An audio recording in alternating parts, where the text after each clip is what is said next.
Alors le courage, il y a une phrase qui dit, je ne sais plus de quel auteur, bon, vous allez m'en excuser, mais vous allez trouver l'auteur en cherchant.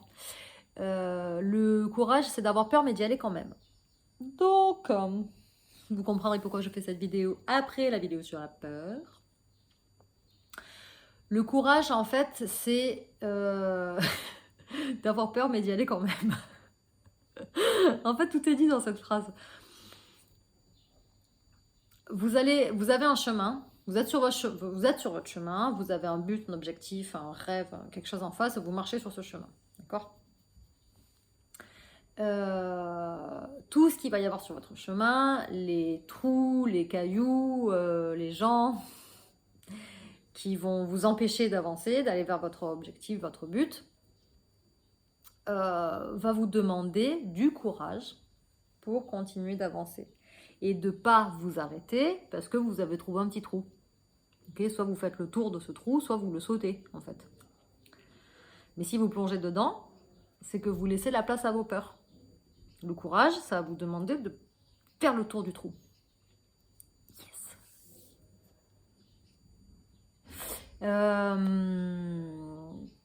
Voilà. En fait, quand on va travailler sur les peurs, on va déstructurer. Je parlais de l'histoire de la formation par exemple. J'ai peur de faire cette formation. Je vais aller voir les peurs, je vais essayer de comprendre. Donc je vais déstructurer mes peurs pour qu'elles ne soient plus là. Et à la place, je vais restructurer avec du courage. Et je vais avancer. Je vais faire cette formation, je vais passer à l'étape supérieure. Comment je fais pour en arriver là? Évidemment, c'est toute une série d'étapes. D'accord, ça va pas se faire en un claquement de doigts. Alors au fur et à mesure, si, ça peut se faire de plus en plus rapidement. Mais des fois, selon les peurs qu'il y a au départ, etc., ça peut prendre un peu de temps. Là, vous pouvez aller voir ma vidéo sur la patience. Mais l'idée, ça va être de vous inspirer, en fait. Quand vous allez restructurer, vous allez enlever ces peurs qui sont votre zone de confort. Donc vous n'avez plus rien, donc vous n'avez plus de zone de confort. Et vous restructurez avec du courage. Et une fois que vous aurez restructuré avec du courage, ce sera votre nouvelle zone de confort. Et là, vous pouvez vous aider des autres. Donc bien sûr, il y a l'histoire du thérapeute, vous pouvez aller vous faire aider, etc. Ça, c'est clair et net. Mais vous pouvez aussi vous inspirer. On a une chier de contenu sur Internet. Franchement, c'est des cadeaux de la vie qu'on a aujourd'hui au 21e siècle. Allez-y, quoi. Des vidéos YouTube, les réseaux sociaux, etc. C'est comme ce que je suis en train de faire, en fait.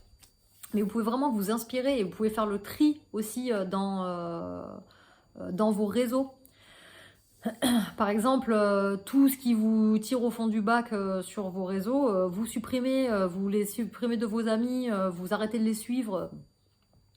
Et puis petit à petit, vous mettez vous suivez que ou vous êtes que en lien avec des gens qui vont vous inspirer, qui vont vous faire level up, qui vont vous faire monter d'un cran, qui vont vous aider. Ça ne veut pas dire que vous êtes obligé de les connaître et d'être en lien avec eux, mais juste de suivre des histoires inspirantes, des gens qui se bougent, des gens qui vont aller chercher. Il y a plein de médias positifs aussi, des choses comme ça, qui vont tout le temps montrer des choses comme ça. Vous avez plein de chaînes ou de liens de personnes qui vont faire comme je fais ici, ou qui vont parler de leur vie, qui ont fait des choses incroyables, etc. Donc ça ne veut pas dire qu'il faut se comparer à ces personnes-là, mais juste utiliser cette énergie. Quand vous allez restructurer par le courage, vous allez avoir besoin de l'énergie extérieure, de courage que vous allez percevoir chez les autres. Ça va vous permettre de créer votre propre courage. Et puis une fois que vous serez suffisamment armé, suffisamment plein, que votre courage sera suffisamment planté, vous avancerez avec votre propre courage. Mais ça ne vous empêche pas d'être tout le temps relié. Moi, j'ai pas sur tous mes réseaux, la plupart de tous mes réseaux, j'ai que des super nouvelles tout le temps. C'est très rare que j'ai des nouvelles. Et la plupart du temps, quand j'ai des mauvaises nouvelles, je regarde de qui ça vient. Si c'est quelqu'un que je connais pas, que j'ai jamais vu, je vais sur son mur et puis je me rends compte qu'en fait c'est un peu tout le temps comme ça. Je supprime, je vire. Je m'en fous. Pas besoin d'avoir ça dans ma vie en fait.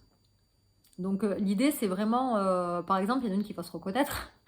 Si votre truc c'est de vous occuper de votre corps, vous avez un petit peu des trucs qui vous plaisent pas dans votre corps, etc. Bon, moi je dirais, premier truc, c'est aimez-vous comme vous êtes, parce que vous êtes parfait dans ce que vous êtes. Ça, c'est clair et net. Il n'y a aucun corps imparfait. Et encore moins de celle dont je parle, qui va se reconnaître, parce que c'est une bombe atomique. Mais par exemple, elle était sur un réseau, elle a arrêté parce qu'en fait, il y avait que des meufs qui faisaient culpabiliser sur leur corps, en fait. Bah, du coup, elle a arrêté le réseau. Bon, forcément, c'est mieux si c'est que ça, vaut mieux. Mais en fait, on peut aussi tout simplement arrêter ça, désuivre tous ces gens-là, et à la place, suivre que des trucs qui vont inspirer, qui vont... ça dépend après, je sais pas moi, si la passion c'est le dessin, ben, que des personnes qui vont faire des dessins de malades, qui vont inspirer, qui vont faire émerger, aider à la créativité, etc. Moi, mon truc, c'est le voyage. C'est le voyage, la spiritualité. La plupart des gens que je suis, c'est que ça va être que autour du voyage, de la spiritualité, qu'autour du courage, qu'autour de, allez, des gens qui vont y aller, qui vont avancer. Et puis, et du coup, ben, j'ai que ça en fait. J'ai que ça dans les réseaux. Je ne dis pas il faut faire comme moi.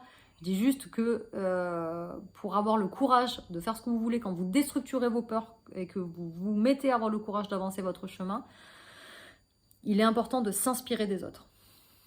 Et pour s'inspirer des autres, il faut gicler ce qui ne vous inspire pas, en fait, voir qui vous tire vers le bas. Je suis désolée, mais là, pour le coup, moi, j'ai pas trop de juste milieu avec ça. Et vous inspirer et vous laisser guider par les gens qui vous inspirent.